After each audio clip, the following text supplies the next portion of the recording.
Welcome in, everybody. Welcome back to Vigo's Court. We are back for week 2. I am your judge, Judge Vader, and I'm joined by the lovely Counselor Shep. Hey, everybody. How are we doing today? Oh, I'm doing well. I'm excited for this match. We're going to see Hookers and Monarchy. And definitely, I know Hookers is an up-and-coming team trying to make a name for themselves, definitely. And this is a prime opportunity for them to get their first win versus Monarchy. It will be a tall order, though. Yeah, I think this is going to be a tough game for them, but I think it's going to be a good one. For sure. I know Hookers is working pretty hard to make sure that they are here and able to compete. And definitely, we've seen some good stuff from them thus far. Even though they hadn't gotten their first win yet, we have seen things that say they're pointing in the right direction. They'll definitely be able to get there. And I know they're a fairly new team, so they are showing progress to be able to compete here in Vigos. And Entity as well is looking for their first win. Mm-hmm. Both teams with a lot to prove, so I'm sure the gameplay is going to be really exciting. And I can't wait to see what they're going to come out with in terms of killers, because I feel like we've seen a lot of the same killers so far. You know, we're only in week 2, I know, but for sure. Yeah, it's still like excellent opportunity for all of our teams to just come out and do the best that they can. And honestly, we've seen a lot of parity in the league, so any given day it's going to be interesting to see who can win. And I see our scorecard is having an issue here. I'm taking a look at it right now. I see that Monarchy's logo is showing up there. I see chat also bringing it up saying, hey, we're playing Entity, not Monarchy. What's going on here? So I am going to take a look at that right now. get it fixed so easy.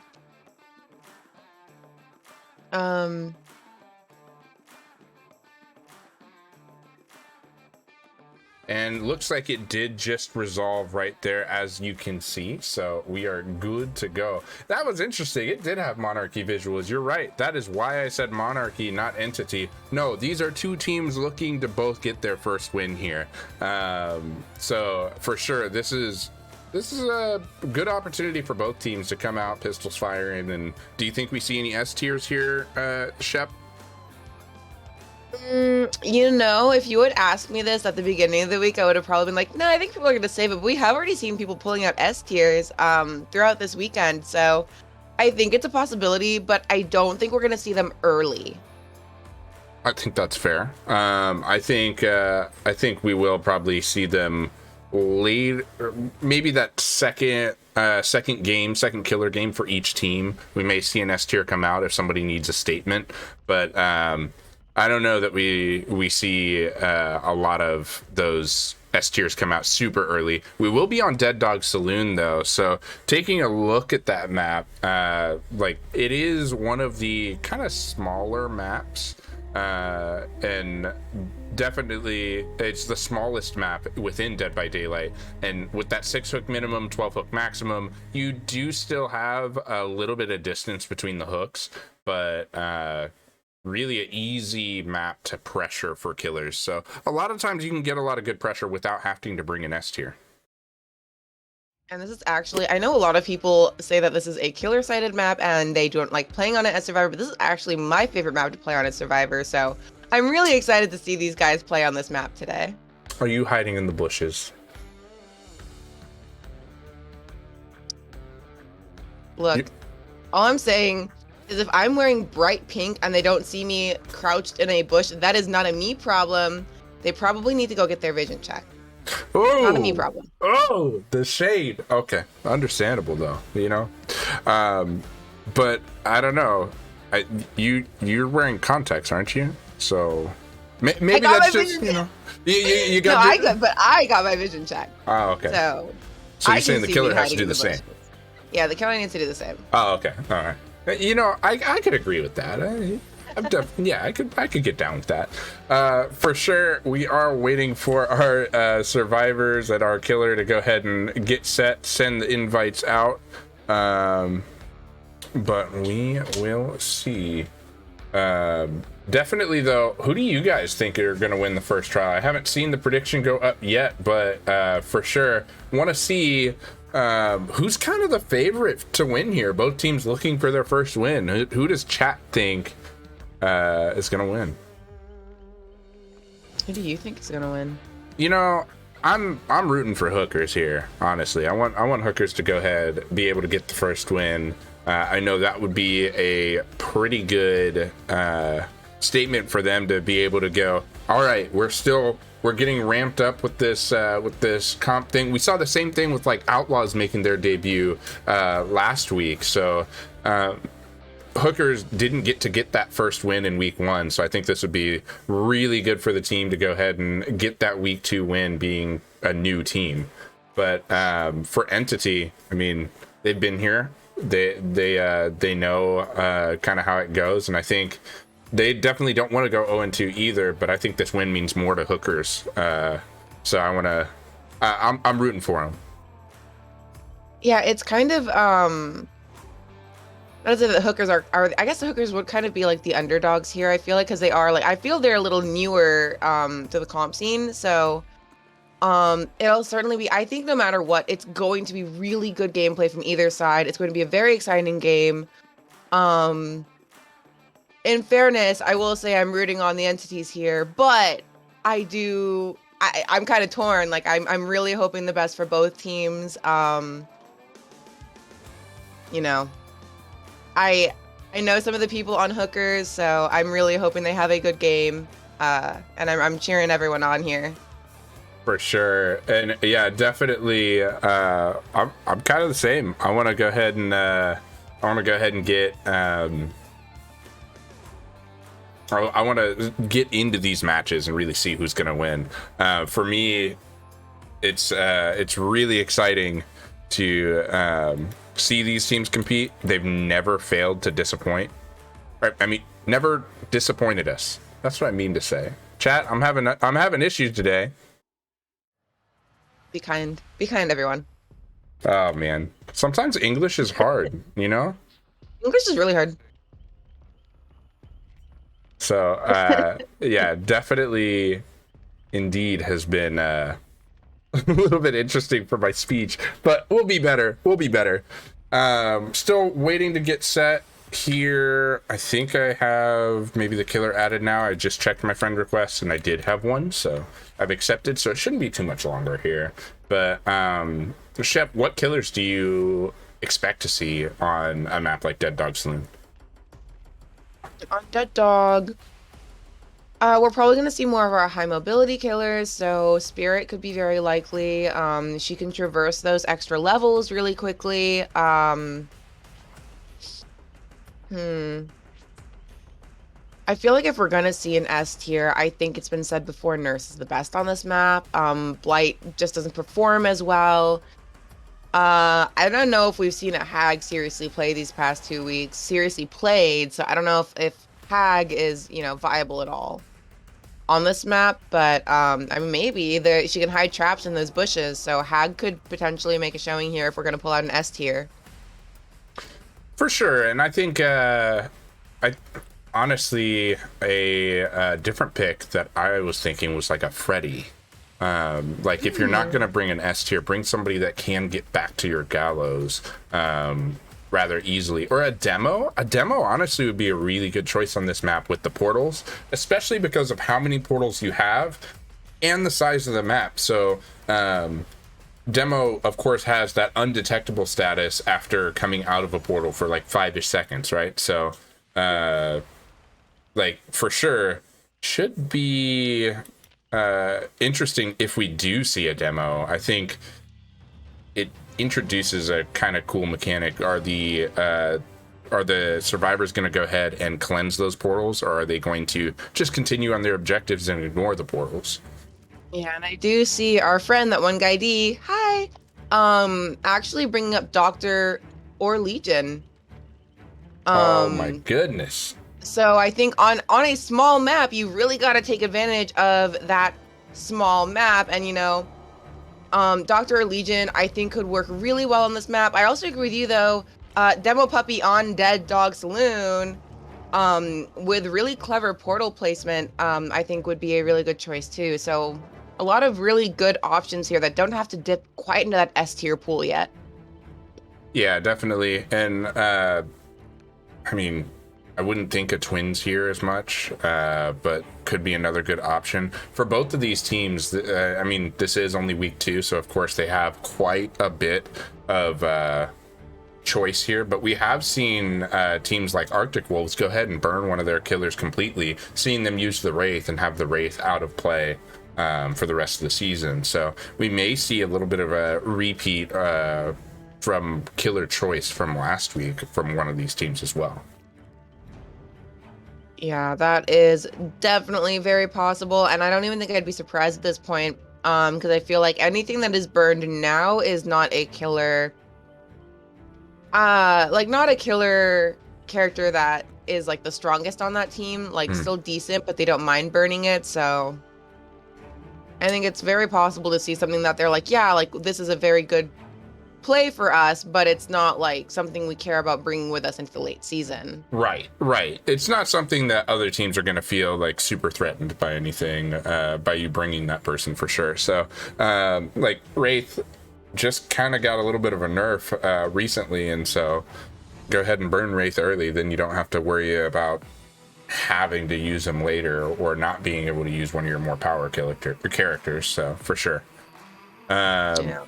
Think we are getting raring to go here. All the survivors are here. Of course, we do also see our killer has everything set. Looks like we might just be waiting on last confirmation from the survivors here. But yeah, I go ahead and have my Deathslinger up just as kind of a home map. Maybe we see a Deathslinger. I think the chances are low. But yeah, the behavior kind of did Deathslinger a little dirty by changing his ADS, and just kind of how it has to be used now. They got rid of the quick shots, which were really vital. My friend Osu is a Deathslinger main, so I heard all about how terrible this change is for how Deathslinger has to be used. I don't think it's impossible, but I think it wouldn't be a wise choice quite in this matchup. He's just not as strong as he used to be, which is really unfortunate, because Deathslinger is a really fun character to play. Yeah, definitely I can concur with that. I think Deathslinger and Huntress are about the same for me. I think both of them, I've really gotten into liking the ranged killers. I used to just be like stealth killer all day is what I really liked playing, but these ranged killers, I like them quite a bit recently. Plague being included in there, so should be interesting to see. With that smaller map size, I think it's just really easy for our survivors to make use, or for our killers to make use of those ranged characters. Absolutely. I think though, I don't know. I feel like we might see our range killers be safe for those bigger maps, but this definitely wouldn't be. I mean, take advantage of the small size. There's not a lot of places they can run, and if you don't have to run quite as far as them, easy game, easy pickings. I think Doctor is a good choice for that reason too. I mean, that one guy D said Doctor would be a smart use, and I would have to agree because of the small map size. If you bring like a distressing or something like that, you may be able to shock the entire map, right? So yeah, could be interesting. We do see all the offerings that we need to though, so let's go ahead and review those killer rules. Those killers, of course, are scoring based off the hooks. First and second hook being 2 points each. That third hook being worth 3 points, but if you get a progression to happen because you camp in that hook, you get 1 less point for that. But if you are a slug god and go ahead get the 7th and 8th progression, you do get an extra point for each of those. If you do get the 4K, you do get 2 extra points as well. If the entity goes ahead and kills somebody, let's say endgame collapse, you do get the corresponding hook and the progressions. However, if you do have a Mori, it is only the corresponding hook. If there are any bleed outs that occur, you don't get any points for that. So there are 30 points available to the killers. For more on these rules, of course, use that !rules in the chat. And we're almost set to get in here. We're stuck on the loading screen a little bit, but shouldn't be too much longer. That's all right. Yesterday we had really fast load-in times, but I guess back to our roots, build up the suspense there. Right? And do you see what I see? I'm seeing Oh, interesting Pinhead? choice. Yeah. Yeah, we do see Entity starts with our good friend Pinhead right here, the Cenobite, checking out what's going on in the saloon, not really finding anyone partying in there, looking towards his corrupted zone, and not really interested in checking that out yet. So we're going to check this weird back area. There is a hex totem on the field, but it looks like I think that might be Undying there. Yeah, I would have to agree. Info. Oh, nice side. They still were able to get that pallet down. Unfortunate for Pinhead here, hoping that those chains would keep him out of there. Yeah, that was a good first hook with the chains there, but the hookers, survivors, were able to get that pallet down anyways and ignore that. We see another really well-placed portal here and a hook, which will draw first blood on Ace Visconti here. Yeah, and it's a good time to go ahead and get that first one out of the way. Should be interesting to see how the pressure ends up happening here. Chain hunt not going to start soonish right now because somebody is messing with the box. No, we all know Pinhead doesn't like when people are messing with his box, so he is going to respond to that and get the chains off on Nea there with the box. But going back, I think, to find where he first injured someone, and I don't know if you noticed it, but when he was pushing that survivor off of that gallows gen, and right here you see it again, we do have sparks. So that means Ruin is on the board as well, probably what that Undying is there to protect.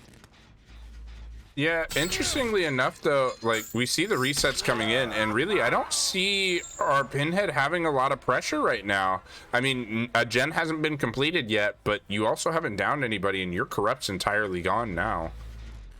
Yeah, that Corrupt is gone. He is continually pushing survivors off of gens, but we've really only seen him stick around kind of this, like, gallows area and down towards this water tower, so we don't know what's going on the other side of the map. We've only seen, I think, 3 of the survivors. Yeah, and I think this is a case of our killer being really aggressive with using the power, but I think Pinhead's kind of, I mean, reliant on the survivors not finishing that box, because it's the chain hunt that's probably most useful for him, because as these survivors are proving, I'll break the chains and I can get to a position where I'm just going to drop a pallet and you're going to be without anything to do there.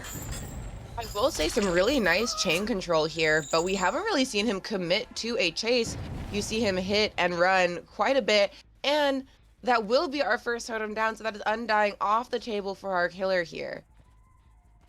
Should be interesting to see how our survivors continue to play this. As we know, that was the Undying. That means Ruin is still up as well, so it should be pretty interesting. Do they continue to totem hunt, or do they just pressure out these gens? Right now, I don't know that Pinhead has a lot of map pressure down to where... But that is a really nice hook on an already injured survivor. Yeah, definitely have to agree. We do see the other totem falling, though, so Ruin now is gone. We might be able to see the first hook of the game, though, here shortly. Yeah, and we do see they're trying to protect each other from Pinhead here, but will it be enough? I'm not entirely sure. We might be seeing our first down here as he goes ahead and gets another really nice hook on Claudette. Really good. I will commend our killer here for really nice chain control, and he does get that first down. Claudette will be going on the hook if he can make it there. Unless one of their teammates comes up and does something real spicy, but unfortunately, no, Claudette will go on that hook. That will be our first hook of the game at 4 gens. Not too bad. But I would like to see more pressure from our killer here. For sure, especially knowing that the Ruin is out of play as well. These survivors are gonna pressure those gens, just like what we're seeing here. So hopefully our killer has something like a Pop Goes the Weasel or something of that nature to avoid... I thought he was gonna get hit. Oh, good patience on that Ace, not quite vaulting that window there when he knew that Pinhead was on the other side. Ooh, but walking straight into that portal to take that chain straight to the face. Not really good chain placement on the killer, or chain use. He is going to, I think, respond to this box call, though. And I Which think could that's spell trouble smart. for Nea here. Yeah, I definitely want to get those box interactions down because it does hold the survivor in place who was interacting with it. And despite getting that pallet down, it will not save Nea from getting hit. So now he is on the trail. An unfortunate chain portal placement. Just a little too early. He was waiting for her to go up there, and she didn't do it. You know, interestingly enough, she didn't do it at that exact moment, but then did it right after he canceled it. Almost like just needed to be a little bit more patient. Just a little early, but he will still get the down here under a pallet. If one of her teammates is here to save her, they can Oh get her. my Ooh, the God. flashlight save. Beautiful. Absolutely beautiful flashlight save there. I love that too, because then you don't waste the pallet on a stun, right? You get to conserve that resource for later on in a chase, similar to right here.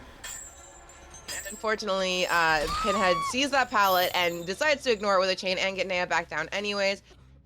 Being a little bit more careful this time, checking around if there's anyone up for any shenanigans. Doesn't quite look like it, though. I see the scratch marks right here. I totally think there's somebody waiting for shenanigans.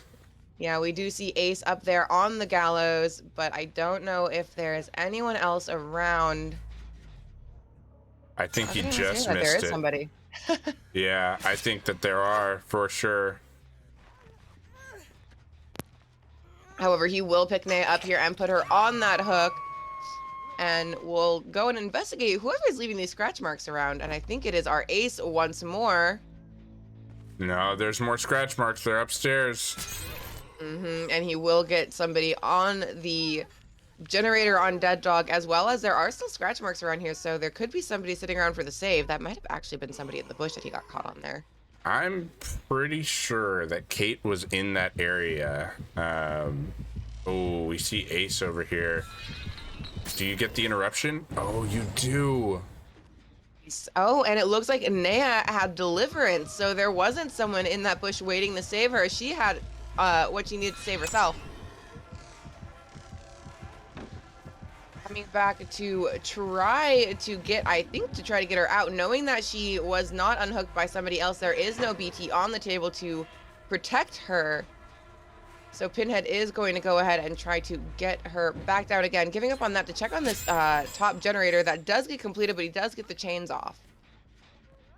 Yeah, and interestingly enough, by letting the box get finished, these survivors are no longer pressured. There's your DS. Don't do it, Pinhead. Don't do it. Got to be really careful here because this could just be a massive waste of time if he isn't.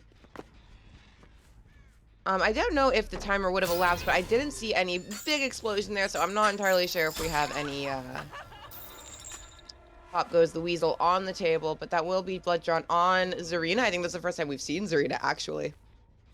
Yeah, I would have to agree. I don't think we have seen Zarina, actually. And I do want to note, these gens have been flying. There is only one generator left. And there, look at this repressed alliance. Oh my goodness! And I can confirm, we did. Oh no, made a miss.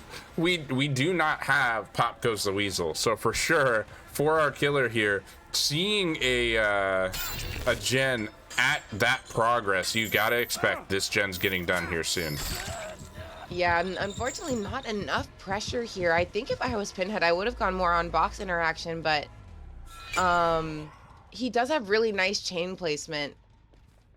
So we do find our injured Nea once more, going to switch to chasing her around for a little bit. Not a lot of commitment here, which I think might have been hurting our killer a little bit. As he ping-pongs between survivors, as you can see, Ace has already reset. We are going to respond to this box, though. As that last generator pops, that one that was repressed earlier goes, and now the exit gates are powered. I see no haste effect, so there is no Noed. Or there was, and the survivors just cleanse all the totems. Yeah, no, I can tell you there is no NOED, but we do see No Way Out get procced. But what I will tell you about that is we only had 2 charges because there are only 2 hooks on 2 different survivors. So for sure, this is oh, wait a Ooh, that minute. will be a down with infectious fright value. He can see exactly where everyone is, and it looks like, unfortunately, Nea is going to go straight into that basement. A good place to put her when you want to generate some pressure. Yeah, I don't think that was infectious fright. I actually think that was some add-on work getting the down on the obsession. I didn't even realize she was the obsession. That's a good point. Yeah.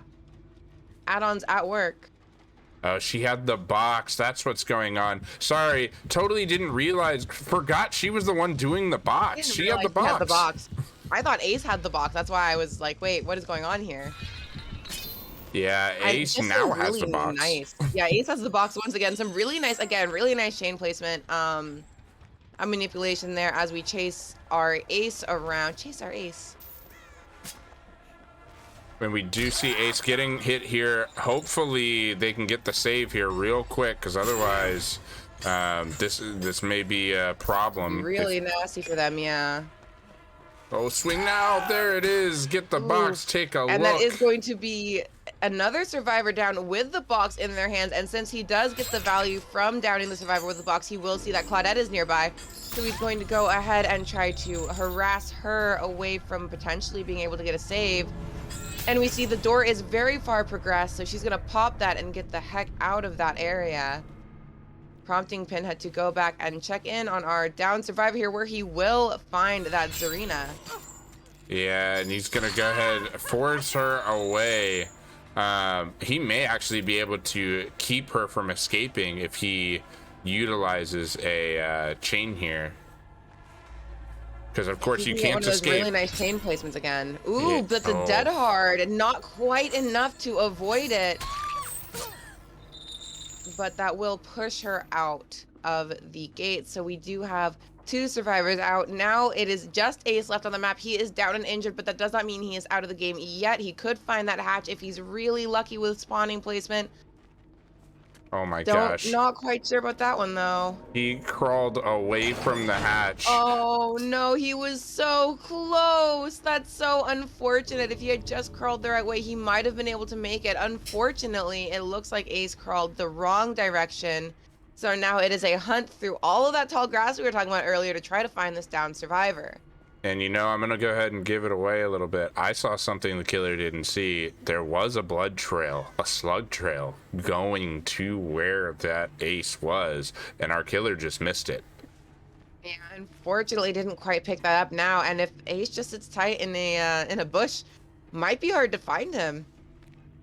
Yeah, definitely could be, and as we talked about, bleed outs don't count for points, but it should be interesting to note that I think that bleed out timer actually is going a lot slower than our end game timer up above. So I think even with, you might be looking at an end game collapse kill instead of bleed out, but should be interesting to see if that is true. Trying to utilize those chains to look into the grass to see if you can find where our survivor went. And it really is a race against the clock. You see the endgame collapse timer racing against that bleed out timer as Pinhead is racing to find our Ace survivor. A very thrilling game of hide and seek, really. This is why I love this map, though. It makes it very, very hard to find survivors if they know where to hide themselves away. Yeah, and this is a battle for the lead as well, I'll go ahead and say, because if the survivor bleeds out first, then Entity is denied those points and does not have the lead. If Entity can go ahead and get the hook, then that guarantees that they'll have the lead. So I wonder where this survivor is.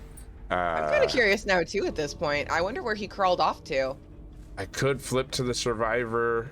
Let's check and see. Oh my goodness, you were right. It's a bush.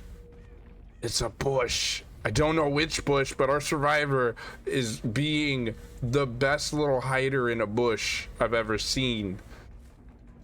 I know we always make jokes about blendettes, but this is a very blendy ace. He is just blending into, I don't know, I can kind of tell where he is. He's Oh, off in he's that in the corner by the water corner. tower. Yeah, he's off in that corner by the Does water he bleed tower. out first, though? I don't know. I can't tell, and I'm kind of like biting my nails over it. I think he might. I don't know if that endgame timer Oh my doesn't go any gosh! fast. I think We he might bleeds see a out. He bleed bleeds here. out. I think he does. Unfortunately, Ace Visconti bleeds out, so the entities will not gain those extra points for the death there. They will get 0 points for losing a survivor to the bleed out timer, which puts our score at 15-8 in the Hooker's favor. Oh, sorry, correction, that is incorrect. So let me roll back on that one real quick. Sorry about that, guys. But yeah, what a very exciting match to watch.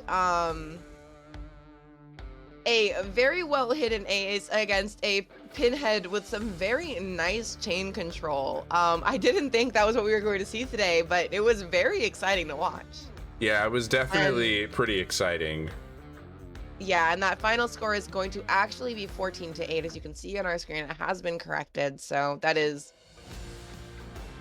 super exciting. First game there with some very unexpected plays. Honestly, like, that's crazy that Kidder was able to get away, because definitely when I was walking towards, you saw the hatch. You saw the smoke from the hatch going up on the left side, but if you looked right at the pallet where Ace was before, you actually saw the slug trail and where it was going. So if the killer had seen that and went ahead and picked up Ace there, that would have been, it would have swung it in the opposite direction, you know? It still would have been a pretty close game, but I think that would have flipped the lead in Entity's favor. Yeah, that was just one just one simple mistake really swung this game in the Hooker's favor. But now we are switching to Hooker's killing and Entities surviving. And while there is a point gap, it's not that large, so we could still see a comeback here. Or Hookers could take that lead and grasp it very firmly and not let go. For sure. And I'm wondering how they'll play it. I think if I was Hookers, I'd want to go ahead and keep the pressure on, keep the pedal to the metal, keep the foot on the gas, any way you want to say it. Go ahead and bring out your maybe not a S tier, but bring out like the killer you're most confident with. I think Pinhead on that map, more of a questionable choice with the map size being so small. It's easier to find that box. I think it's for sure easier on our killer if they are a high mobility, like what you said. So I think I want to see a high mobility character here. Yeah, I think I would also agree. Although I will say, commendations to our killer there, because they did really well. The chain manipulation was really, really good. I think a little bit more box interaction would have actually helped our killer there, since it is such a small map. It is not hard to get to where you see those box interactions happening. And he did respond to the box interactions a couple of times there, but I think if he had responded just a little bit more, he might have gotten more value out of that. So I definitely think that could have helped in there. And someone brought it up in chat, yeah, this is a really hard map. You have to be really careful about slugging on Dead Dog, because the ground is very dark, and then you just have all that grass and the bushes that are all very dark everywhere. So once you slug someone, once they get into those grassy patches and off the trail, you're not gonna be able to find them very easily. You're gonna have to kind of get really, really lucky. For sure. And that's a smart play by Ace, not crawling to the door. I think Ace probably wouldn't have made it to hatch either. So I think the decision to go ahead and crawl even away from hatch was the smart call. But for our killer, you gotta think and remember that you're not actually given any extra points for closing hatch, so you might as well get the hook while you can.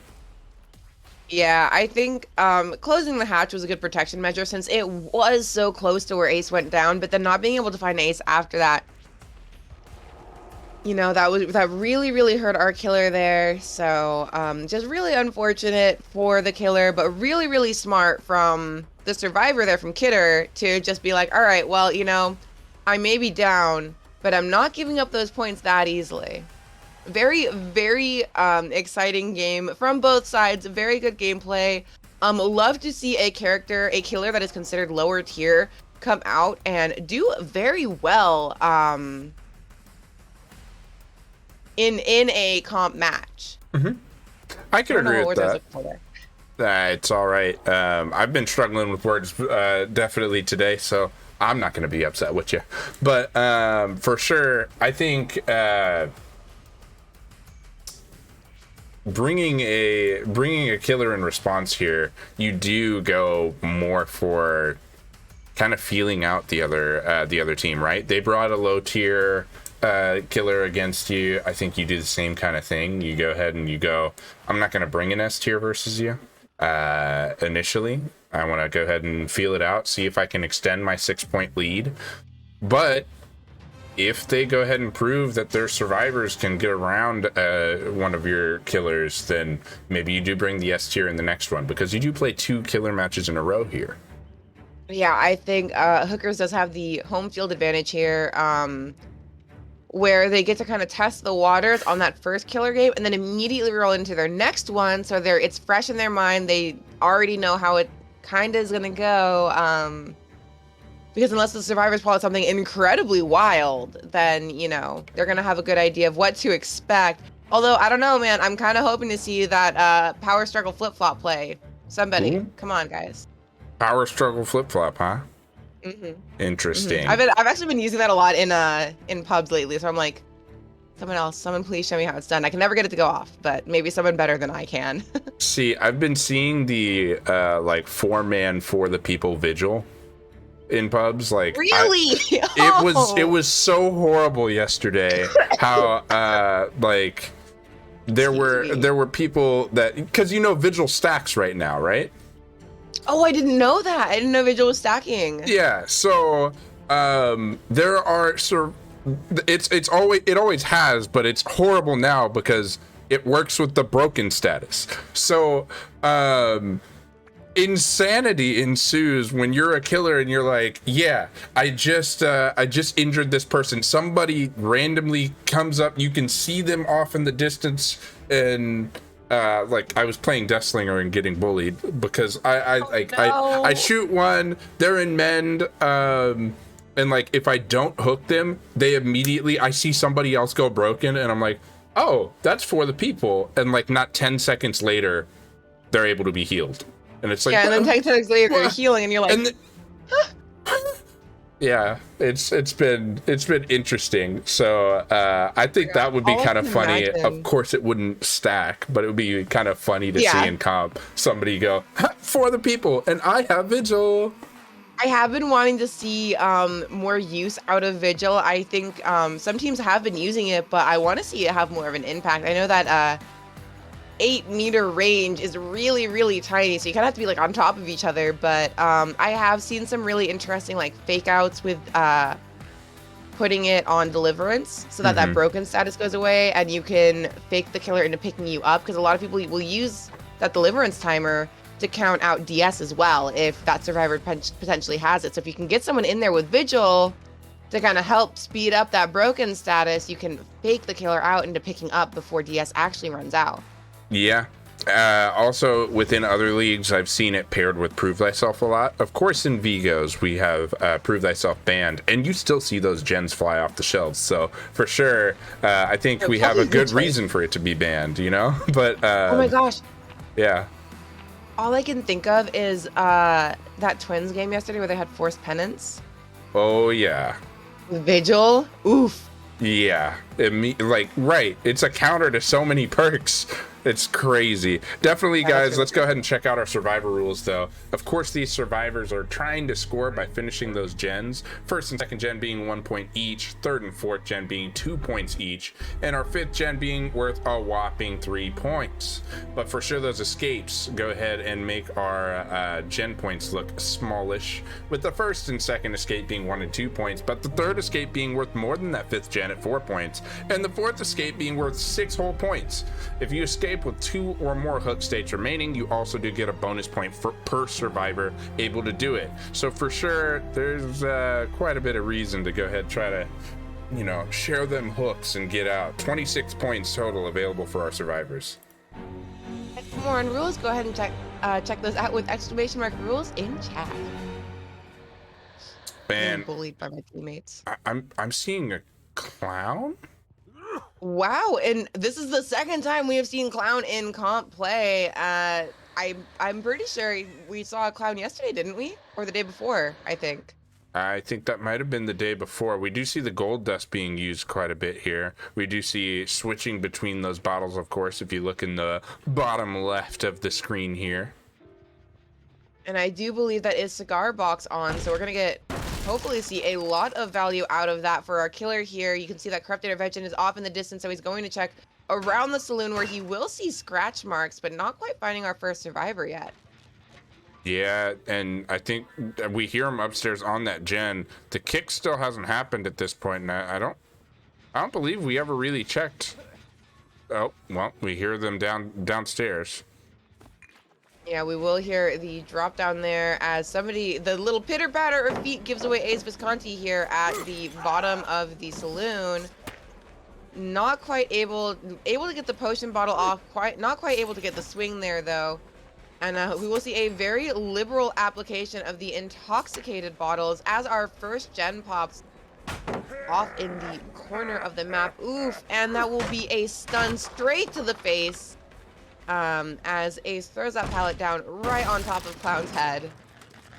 Yeah, unfortunately, just swinging too early, not being able to have that lunge with Clown with the distance that they were probably expecting. Able to get this hit off, though, and put some pressure down on our survivors. That is the first hit of the game.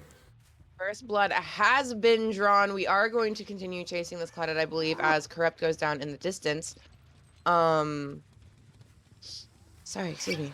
Not able to keep track of that Claudette in particular, but finding more scratch marks over here. Oh, we do get some value from the cigar box. So we get a little shallow and wide here, though, very ambitiously, but we will still get that first down on Claudette as our second generator pops on top of the saloon. And oh, very close, but not quite on that flashlight save. So it does look like Claudette will be our first hook of the game.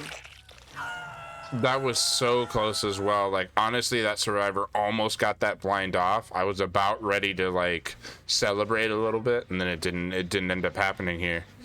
I was going to be really surprised if we saw another flashlight save. Like 2 in 2 games is pretty intense, and we do see that pop goes the weasel value, but another generator will still continue to go off in the distance as we initiate chase with another survivor here, chasing her into the corner off of the side of the saloon, and landing that hit there, not swinging quite as shallow anymore. Yeah, for sure. And we are seeing the Claudette get unhooked as well, but this is honestly kind of more how Clown wanted this to start, right? I think so. You've got 2 survivors injured. You can kind of set up, he could set up a really nice 3-gen here for himself. If he continues to push these survivors off these generators over here, getting that cigar box value, finding 2 survivors after the reset right in this corner. Ooh, taking that pellet straight to the face once again as Kate drops that on top of him and then drops her firecrackers to celebrate getting that stun, I suppose. And that gen will go ahead and pop, so we are 1 gen left to be done. I'm not gonna lie and think that our Clown might be struggling a little bit here, but he is going to chase down this Kate and gain quite a lot of distance with a really nice bottle throw on top of her, drawing blood on her. And you actually see 2 survivors here in the street, one running across towards the saloon. He is going to ignore that in favor of chasing the injured Kate here. Yeah, and I think our clown has kind of lost our Kate to the point here. Kate is probably running back towards the saloon right now, able to get away and. Oh nope! There she is. There she is. Yep, getting reset right now. Our survivors almost got away with it too. They almost got that. I was gonna say I wouldn't be surprised if it hadn't been for those scratch marks. I was gonna say, bet she's crouching in a bush.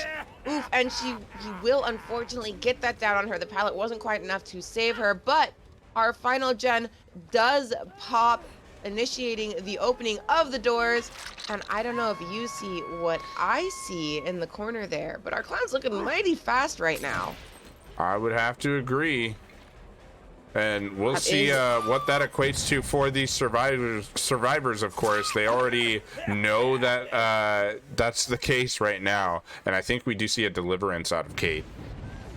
That will be a deliverance play from Kate. She can rescue herself. Unfortunately, Nea cannot, but that will be the only value our killer gets out of Noed, as our Bone Goblin survivors will get that taken care of. And we do see someone proc at the door, so I think that is going to be a proc of No Way Out, actually. Yeah, and I do want to go ahead and note that that third token of No Way Out came on that Nia, and it only came because the survivors didn't proc No Way Out before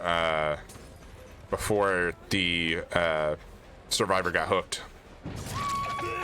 And Kate trying to fake him out, not quite able to make it as Clown gets the down anyways, takes this pallet out. He's got a little bit of time here bought by that third hook from No Way Out. So really important, guys. No Way Out has been a really popular perk in this, so you want to check those doors as soon as possible to get that knocked out of the way with only 3 stacks. It doesn't buy him too much time, but just enough to get a down. And we do see a reset on the Nea, but Kate's going to the basement here. I don't know if they're going to be able to save her here. I don't think that you attempt to. And the reason I say that is because the survivors can actually go ahead and just take their leave, take the 3 out, and I think that should give them the lead. Yep, you will see that exit gate pop, and I think it would be really smart for our survivors to just dip, and I think they agree as they take the 3 out, sacrificing Kate to the basement to ensure that they can get the extra points for escaping. Definitely was an excellent match, going ahead and flipping it in Entity's favor now, having 24-27. But for sure, Clown pick not a bad one. Definitely, if we could have had more early pressure, I think that could have gone differently for sure. Absolutely. I think those shallow swings in the beginning there are what might have hurt us, unfortunately. On the killer side, Clown was certainly an interesting pick, but just couldn't get enough pressure in that early game. So I'm kind of wondering what happens from here. It does look like I'm making sure the score is correct on the screen here, but it does look like the entities have pulled ahead with the lead. Yes, indeed, they did. We're sitting at 24-27, and with Hookers about to go ahead and go again on Killer, it should be interesting to see, but I think this is where you might consider bringing out an S tier. Yeah, with the game as close as it is, and you love to see it. You love to see this tension. Like, there's no clear winner here. This is still anybody's game going into our 3rd game of the match. So it's going to be really exciting to see what gets pulled out here. It could be an S tier. It could be a really strong A tier. I really want to see somebody take advantage of the size of the map. And I actually think the Pinhead and the Clown pick were trying to take advantage of these are smaller maps. And these characters, they don't have like high mobility, but they have things in their kit to kind of help them get across the space a little bit easier and a little bit faster. So I'm excited to see what comes out now. How do Hookers respond knowing this is their last killer match? It looks like they're bringing in a new addition to their roster. So I know a bit about this person, and I know who to expect, but I'm not spilling any beans. It's who I think it is. This is going to be a very exciting game indeed. The points are very close, and I think we're in for an exciting next match, you guys. I would have to agree. It looks like I'm waiting on the friend request to come in so that I can go ahead and get into their lobby for sure. But while we wait on that, this is a really, really good first match of the day for our 3-game broadcast today. You know, being able to have 3 matches today. This is a great way to start it off. Yeah, absolutely. Very, very good showing from both teams today. Really excited to see how the rest of this plays out. But now that we are kind of past our first 2 games, heading into our last 2 games, why don't we go ahead and review that map again? Because for anyone who came in a little late, we are on my favorite map, so I love to talk about it. It's gonna be Dead Dog Saloon.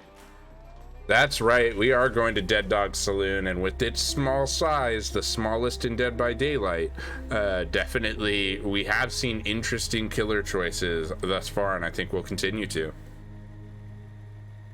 I do want to see somebody take advantage of the map size here. I'm a Legion main, and I would love to see a Legion because with this being my favorite map, I've come here a lot with Legion, and you can get a lot of information off of your Feral Frenzy because the map is so small. So I don't know, I have high hopes. I think I know what's going to be coming out here, but I want to see somebody play Legion or something. Pretty sure I also know exactly who I'm going to see here. But like I said, let me just not spill any beans, and I'll hold my tongue, you know. And for everybody in chat, don't forget, we have changed the rules a little bit, so all 4 games must be played out no matter what. So we still have 2 games left, and it really could go either way. We've seen these 2 teams just absolutely battling it out to take the lead, and the game has flip-flopped through both matches, but the points are very close here. So if this trend continues, I think we are going to be waiting until the final out on that very last game there.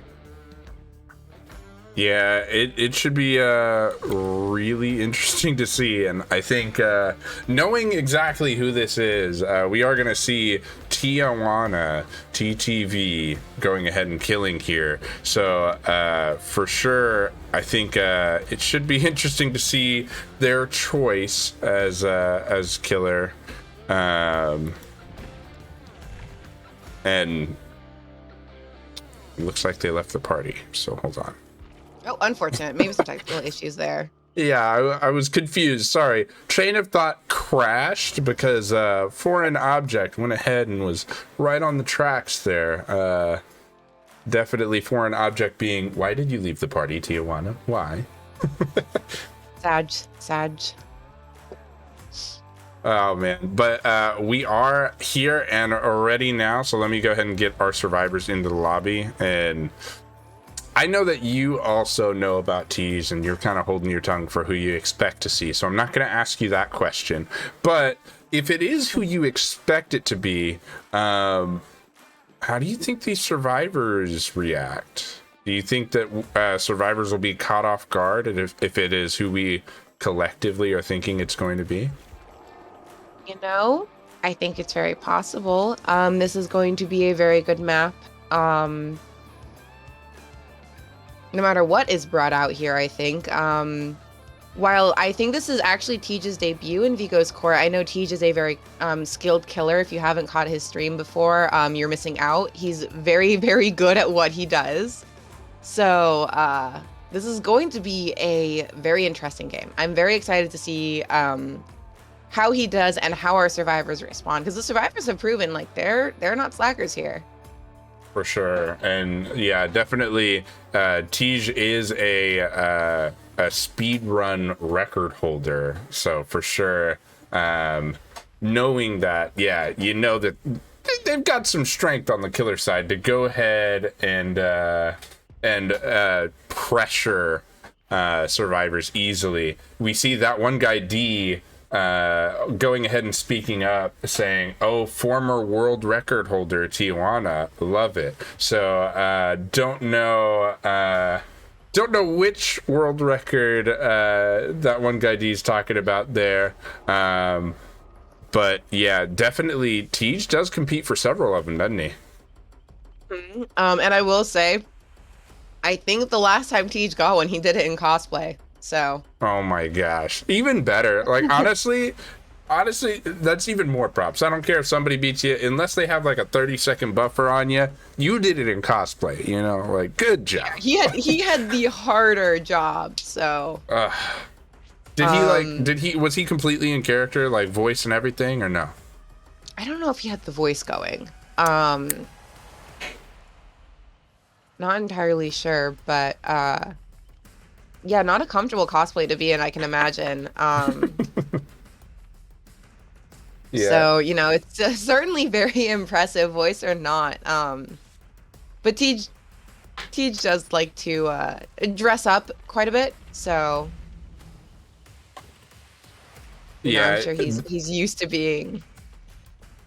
This is gonna be fun. We are readying up. We're getting set to go. This is gonna be trial number 3. This is battle for the lead, really, right? Absolutely. This is where it's gonna get real intense, and we see if hookers can take a large lead here or not.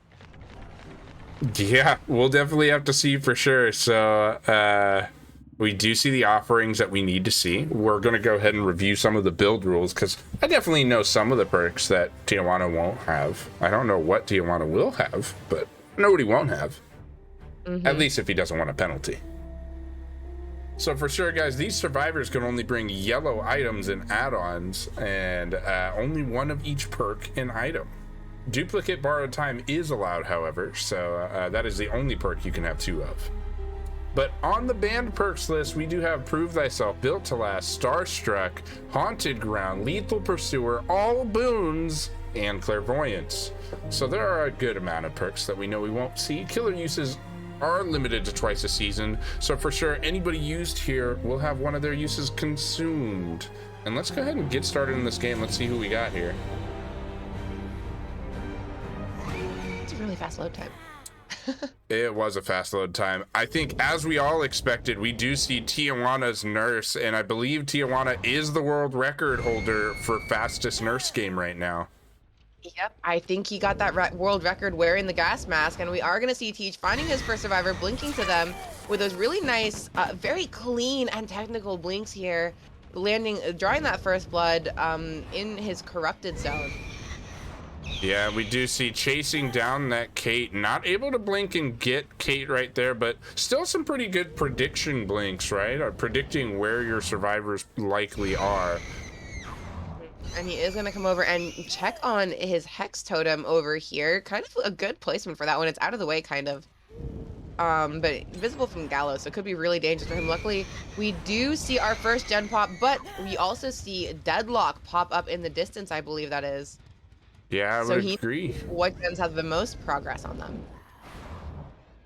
And it'll be interesting to hear where Deadlock kind of happened. I think really that one and the gen next to it are the only 2 that have progress. So for sure, interesting to. Oh, we have found our survivors. Right, first down. Survivors over here. First down, right here, and he is going to go ahead and chase this other survivor because he does see she has that flashlight, so he is going to draw blood on her. And let's see if he continues to chase her. I think definitely a good decision to go ahead and continue chase, only because Nurse has such high mobility, and we do see we're going to go ahead and go back to our other survivor, make sure survivor's not getting picked up. Yeah, as we've seen before, it is not a good idea to leave anyone slugged here, so I think chasing that flashlight off is a good strategy, but you don't want to leave Kate down for too long because she can go hide in a corner. Yeah, but I don't know if you saw what I saw, but there was a crow that just went up on far side of Shack, so likely our survivor that was injured, Kenzo, ran up that way to go ahead and get reset. And we are going to see the scratch marks there, giving them away. So I do believe he is looking around to see where those survivors are. Not quite finding anyone from on top of the saloon, though. Yeah, and you're sitting next to a finished gen, so you're not really doing a good job of pushing people off at that point. But, ooh, getting a hit in one blink because Claudette was being a little bit brave, right? Yeah, a little bit of bravery there. She doubled back on him and was able to create some distance for herself. So Tej will blink back, but we'll have to wait for his blink to recharge before he can get her down as Kate is unhooked on the other side of the map. Yeah, we do see the single blink down, so for sure, very, very good blinks from Tej. One gen being out, but 2 hook states given for the 1 gen, so definitely... Tej ignoring. Yeah. Okay. Definitely a good start, though. Yeah, definitely a very strong start. Tej ignoring that hook off in the corner to hook Claudette a little more centrally. You will see Deadlock will lock down that generator we saw locked earlier. So that is still their most progressed gen other than that gen that was just finished. Mm-hmm. And we do see the borrowed time going off here, but Nurse doesn't really care about borrowed time, does she? Not at all. Tej chewing through that borrowed time to down Claudette once more, checking around for any shenanigans from whoever might have unhooked her, because as you notice, that was not a deliverance play. There is no broken timer. Yeah, it should be interesting to see who that was, because that was a fairly fast unhook from when our nurse went ahead and left. We do see another survivor running around back here, and ooh, getting the pallets done on a nurse coming out of her blink. A good time to get it. Unfortunately, using that pallet up in that corner, and he will pick up Claudette again and put her right back where he had her. Yeah, and I think that's a smart play. Definitely Kate has stunned you, taking some time away. Unless you're fearing a DS from Leotril, I think you gotta get him on hook, score those points while you can. Yeah, definitely a smarter move there to respond to your slugged survivor, your down survivor. And we do see a third generator pop, and the one that deadlocks is actually the generator at the opposite end of the street here. Not a terrible gen spread for Tej right now. I think he's got some behind him that we're not seeing, though. He's holding and camping a little bit here, and I think as the nurse and wanting to score more points, I don't think you want to give up these gens. I think that's something I'm definitely thinking about right now. But we do see, of course, our survivor does come get that save, but got that save with almost like no time left, right? So I think, Yeah, very, very close there. Oh man, and not electing to chase out the borrowed time this time, I think, was a mistake. Only because you could chew through it and potentially take a survivor out of the game right there. Absolutely. I think he could have the potential to turn the tides a little bit more in his favor by taking Claudette out there. But that will be another generator popping, and we do have Claudette on the men timer, Kate on the hook. So if he can find Claudette here, this could be really disastrous for them. He does find somebody else, and I think this is somebody he hasn't hooked yet. I would agree. I don't think it's somebody who has been hooked. So good chase there. Looks like is our Claudette. So this is death for Claudette. Unfortunate. Yeah, but exactly what you want to see if you're the nurse right now. There's only one gen left. You're starting to get a little worried at this point if you're not already. Yes, and that will be Claudette out of the game. Our first death with one generator left. It's going to get a little hairy here. We do see our survivors resetting somewhere on the map so that, you know, they can kind of protect themselves, because I do believe Kate is on death hook as well. And with one survivor, I believe, on death hook, and 2 survivors who haven't seen a hook yet, it's going to get a little intense here. But with all of that mobility that Nurse has, Tej still has every opportunity to bring this game back in his favor. Yep, and we are seeing the Nia here, but for sure the other 2 survivors are where. You got to be worried about where they are right now. And especially with this survivor doing a really good job of running our nurse right now. We'll see if that continues in this chase, but where are the other survivors? Well, there they are. We have our answer. They are. Very good very good run from Nea there.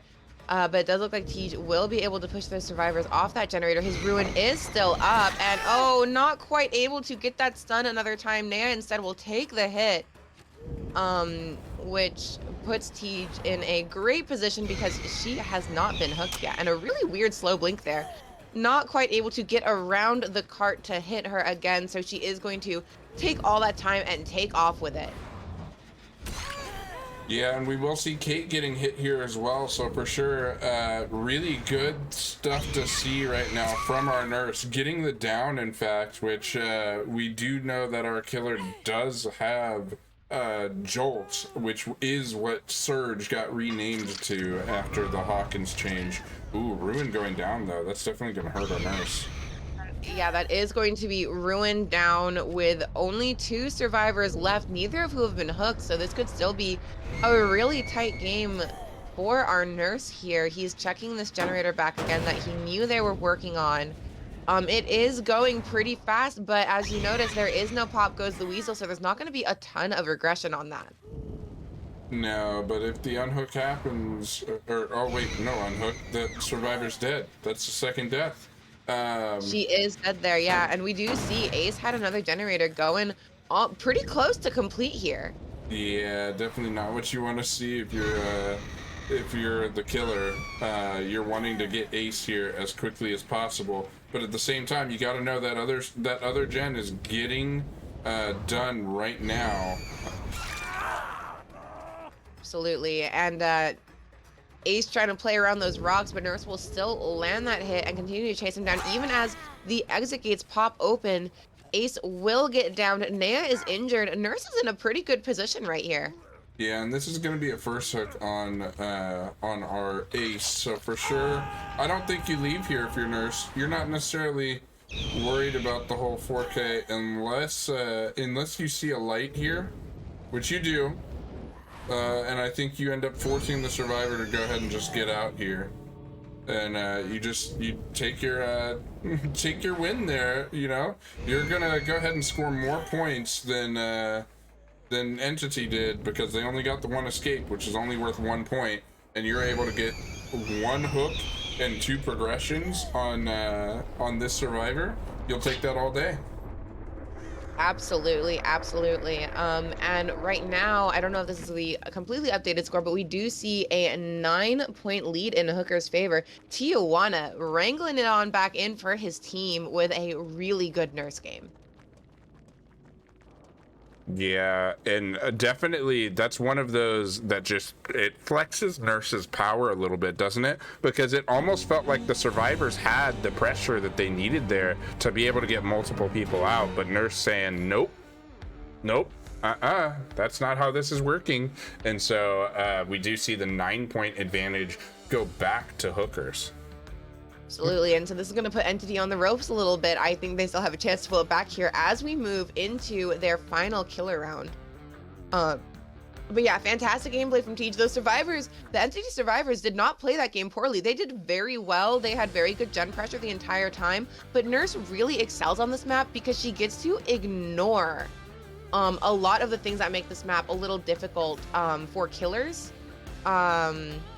And yeah, for his debut in comp, Tej did a very, very good job in that game. So big props to both sides. We saw some really fantastic gameplay here. Very, very solid game. And as we move into the final match of the day, it is going to be really interesting to see, do they respond with another S tier? How they go into this game. I'm really excited to see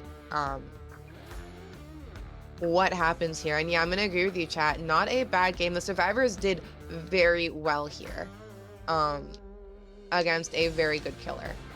I mean, for sure. And I mean, what a debut for Tej as well. Like, this is your debut into comp, and you're able to go ahead and have that good of a performance, right? Definitely had a lot of early pressure given up, and that's kind of I mean, you're gonna see that in comp every so often, so for sure I think Tej played with it nicely, being able to go ahead and give up some of that pressure, but then reel it back in for yourself and make sure that you outscore your opponent. Definitely good debut. Absolutely. And what I have noticed over the course of the first 2 weeks here is that those first couple gens, really good killers are not going to be phased by those first couple gens going. We've seen a lot of stall outs after 3 gens are done, and that's all that happens on the map. So, I think that's going to be a trend where killers, if they're confident in their skills and they're good enough, they're not going to sweat that little bit of pressure loss in the beginning because they're confident in their ability to bring it back from there. Right. Definitely. And so for sure, we do see Tijuana jumping in and saying, hey, yo, GG, well played. So for sure, we love seeing it. Able to see all of the good sportsmanship. So for sure, love it. And this is not unwinnable for Entity either. Going into this final match, this is actually going to be the deciding factor if an S tier is brought out here, which I think you have to. If you can go ahead and bring this all the way back, it looks great. It shows off some strength. Absolutely. I'm really excited to see this final game. Entity is down, but not out. They've proven that they're really strong survivors, so I want to see them pull out one really good final killer game here. That first game was really fun to watch with Pinhead coming out, so I am excited to see what happens here. For sure. I think really should be interesting. I'm trying to see if we have our survivors in here, or if they're joining here shortly. I'm going to invite Be Orange, and we should be good to go here soon. Who do you expect to see a nurse here?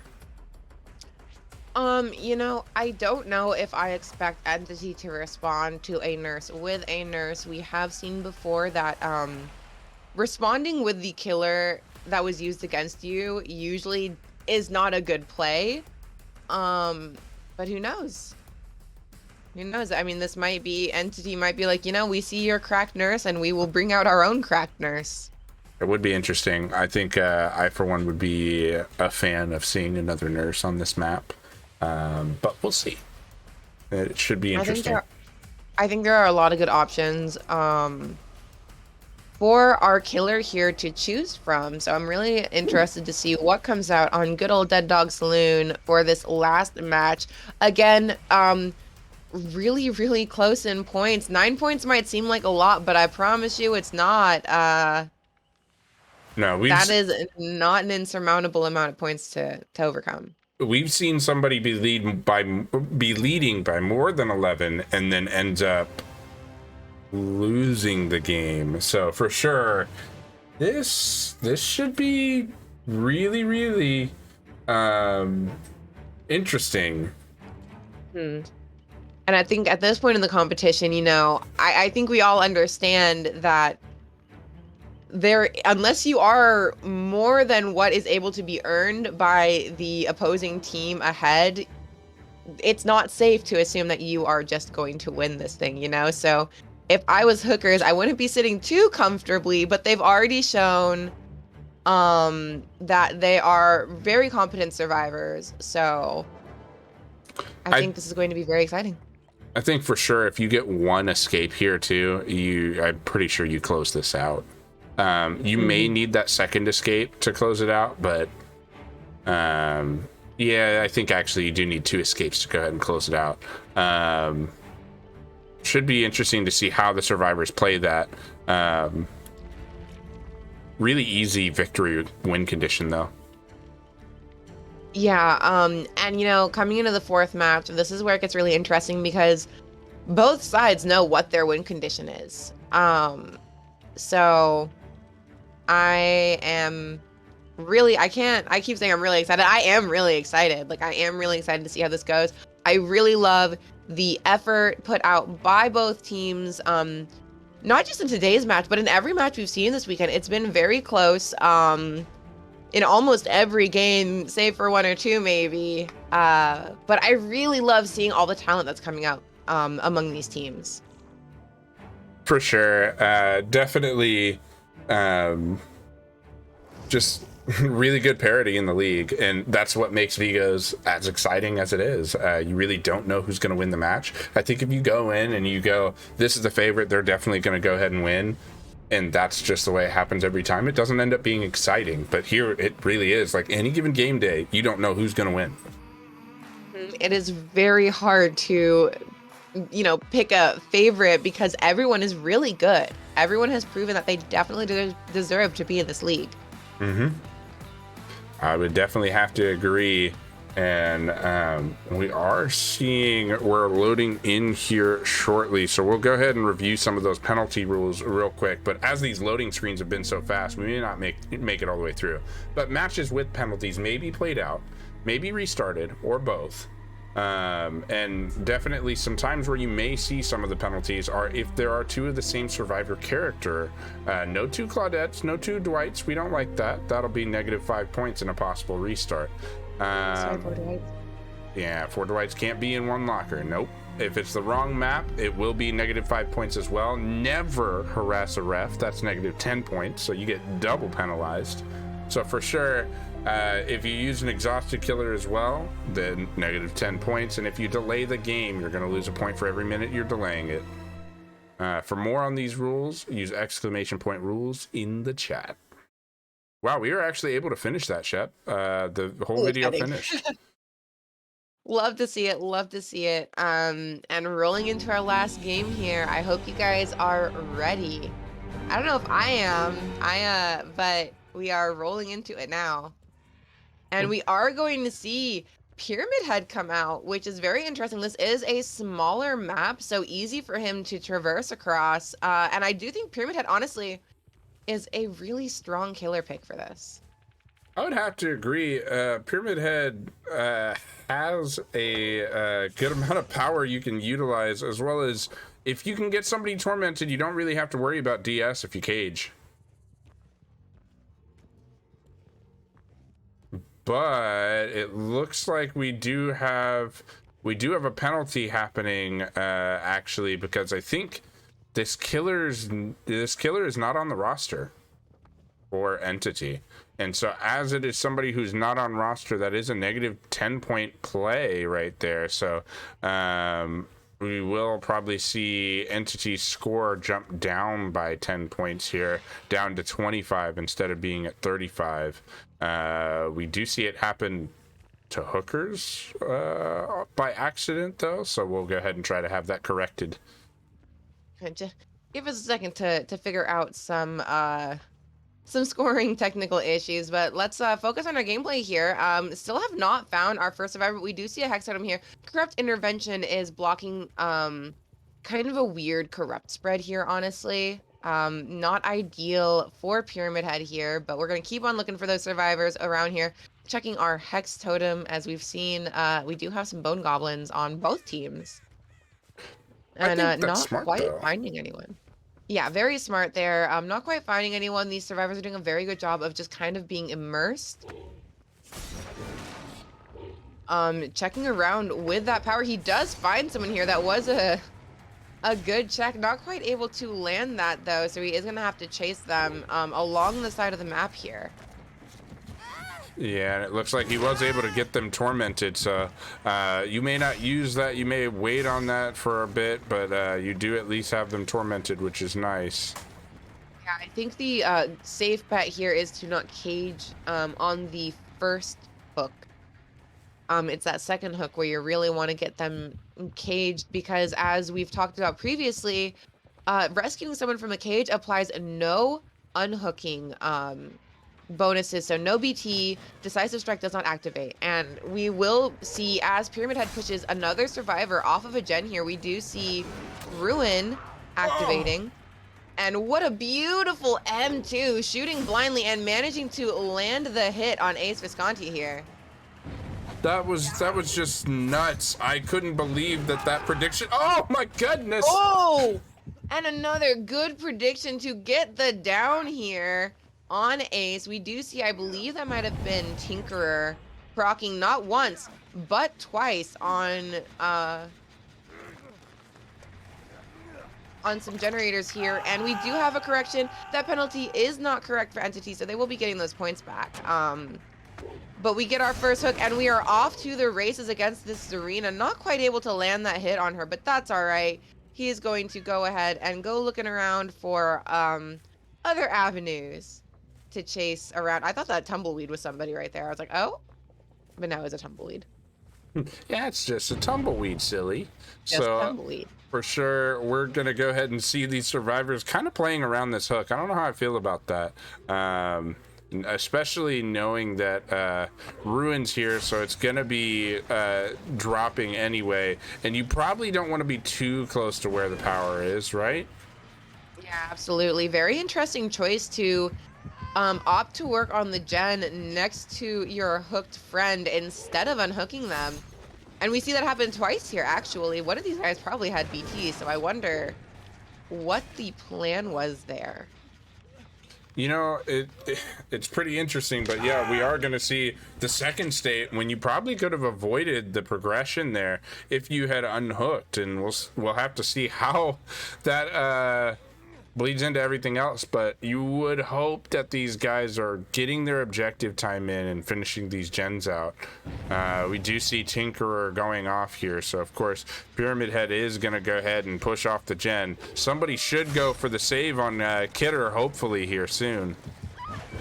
I think it would be really smart and able to get not only the Torment, but actually the M2 on Claudette here.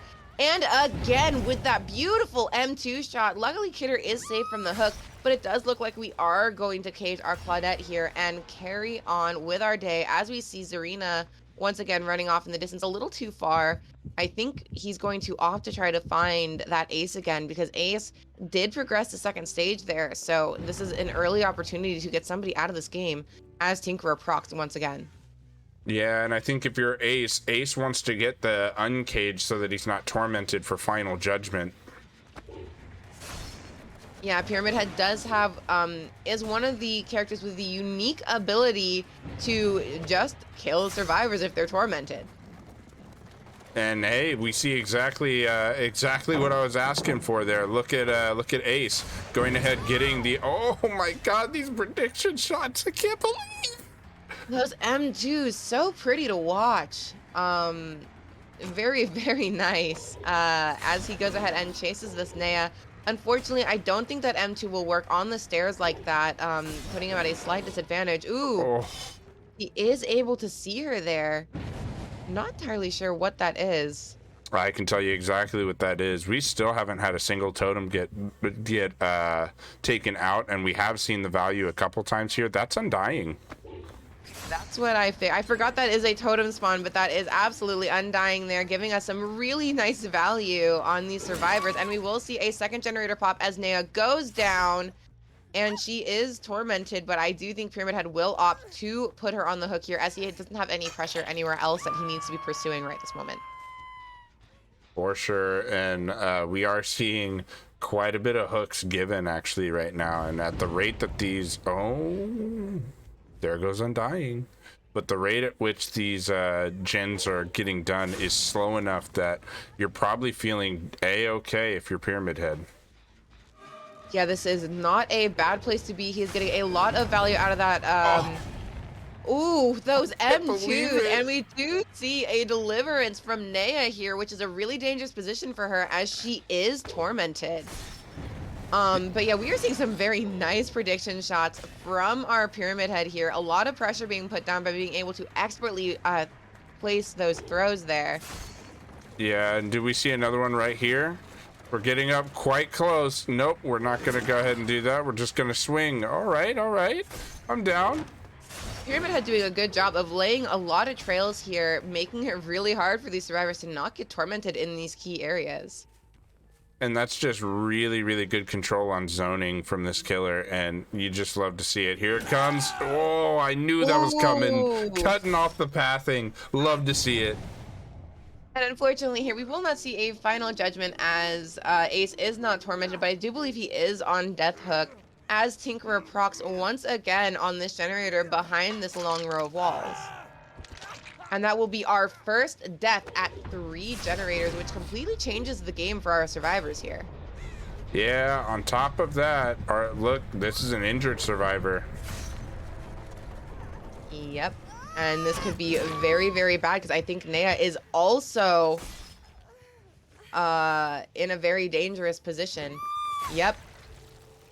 She is going to go to the baby cage off in the corner there, which, again, as I mentioned before, when she's unhooked, she's not going to have the protection of anything like borrowed time or DS. So it'll be easy pickings for Pyramid Head here if he can catch her on the uncage. Yeah, and for sure, it looks like we are going towards where that cage should be, being right here. And I don't know if you hear the Claudette like I hear the Claudette, but there's the Claudette.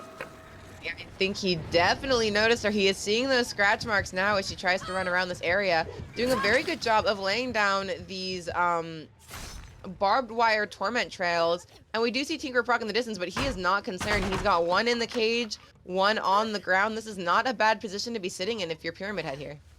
It really isn't, and I do want to go ahead and note, do you see that Entity took the lead?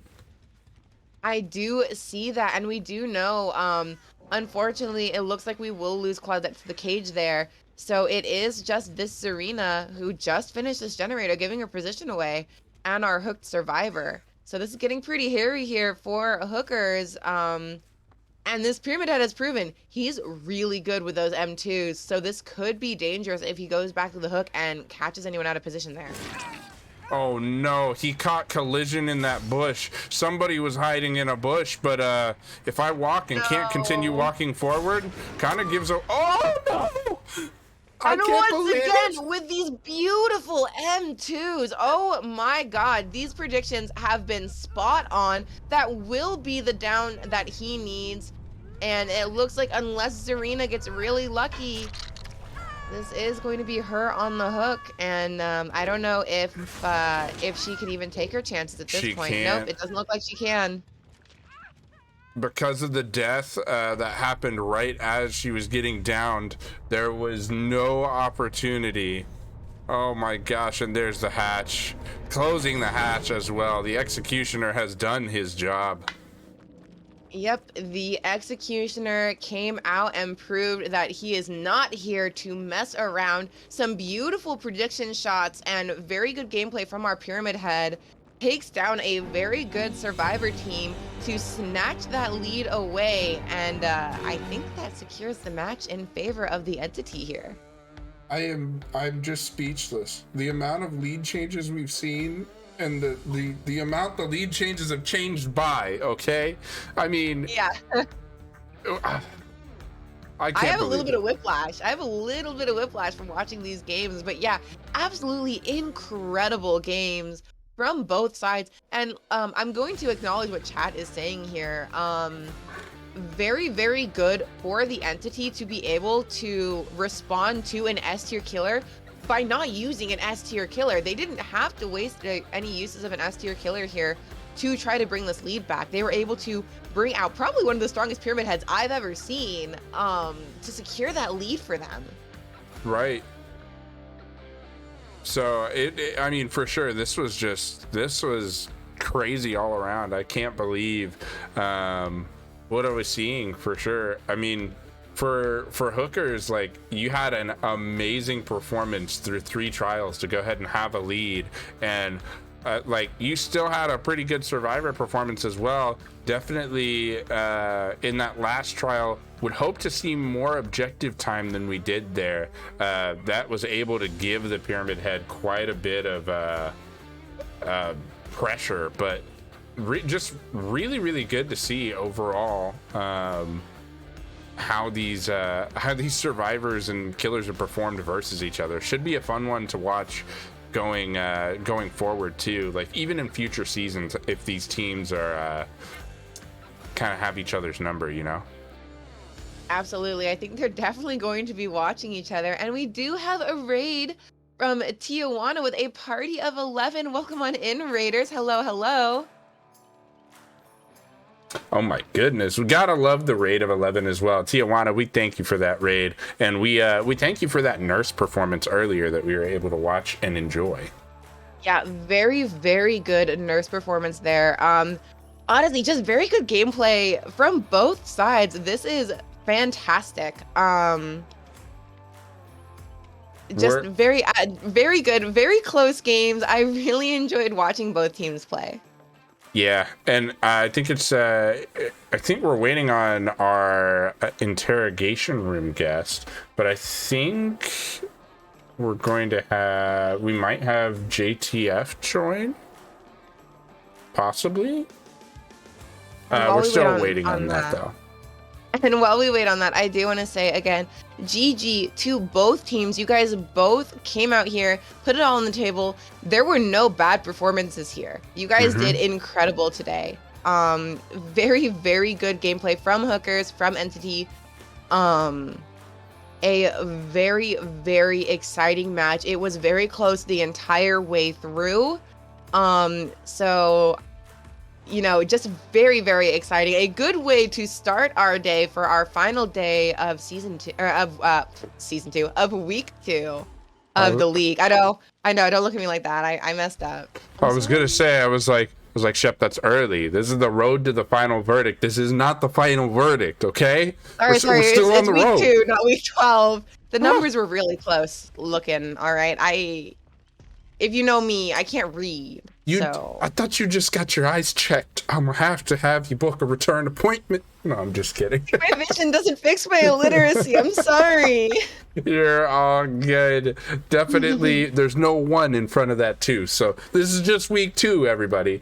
We're just getting started in the league, of course, and I mean, it's just been really excited leading up to this so far. So.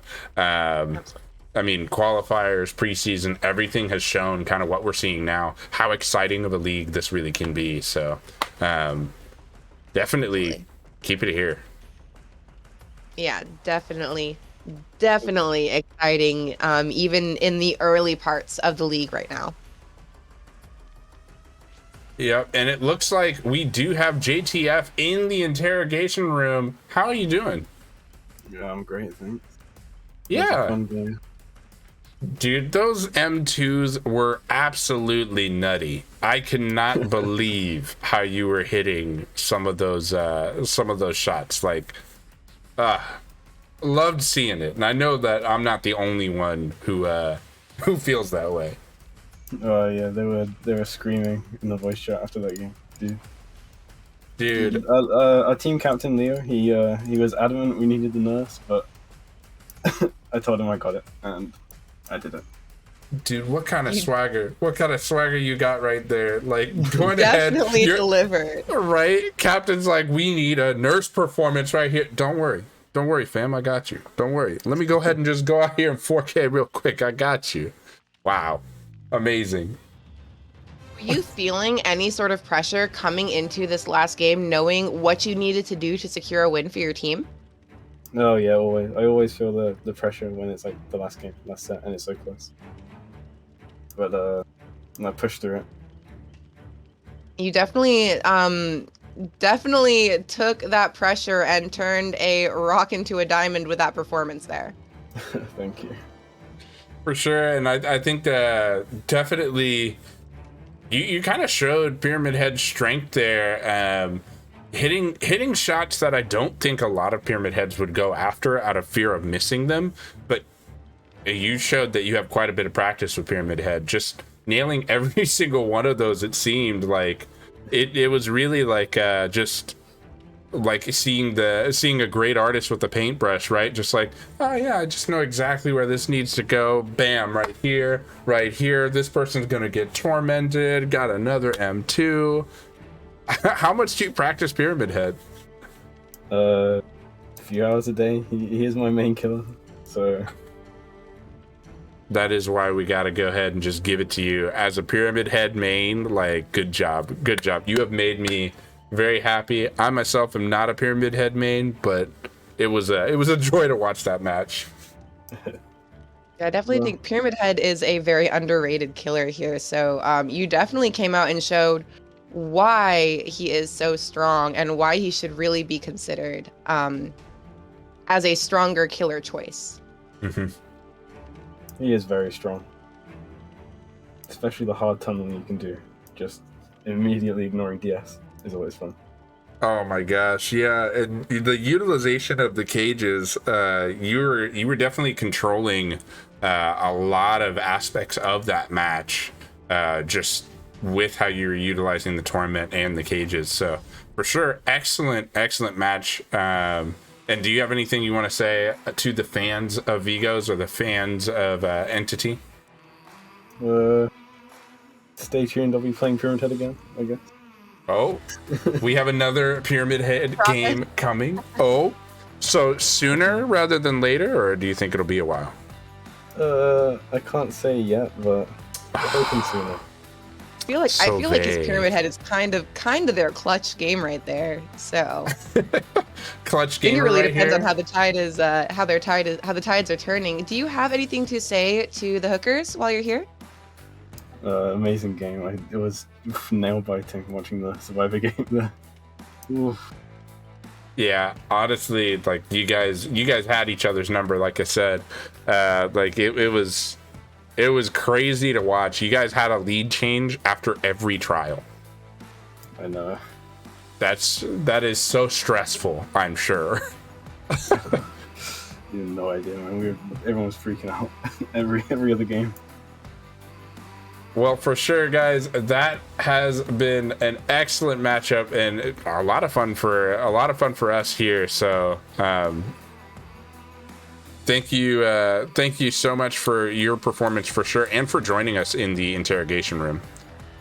No problem. Cheers for having me, guys. For sure.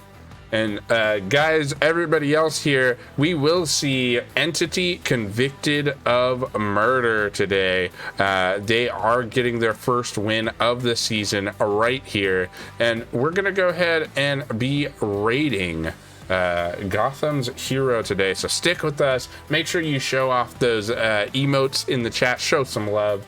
And we will go ahead and adjourn the court here soon. But when you do get to Gotham's Heroes Twitch, make sure that you tell them who played, tell them who won, just tell them all the information about it, you know. So it'll be fun. And then meet us back here at 6 Eastern. Yeah, don't forget, guys, we have 2 more games today, one at 6 Eastern, one at 9 p.m. Eastern. So come on back, close out this week with us with some more fantastic gameplay. Once again, thank you so much to the hookers and Entity for a really exciting first match of the day. You guys both did incredibly, and I can't wait to see what else the season holds for you guys. For sure. So for me and Shep, court is adjourned. Peace out, guys. Stay safe.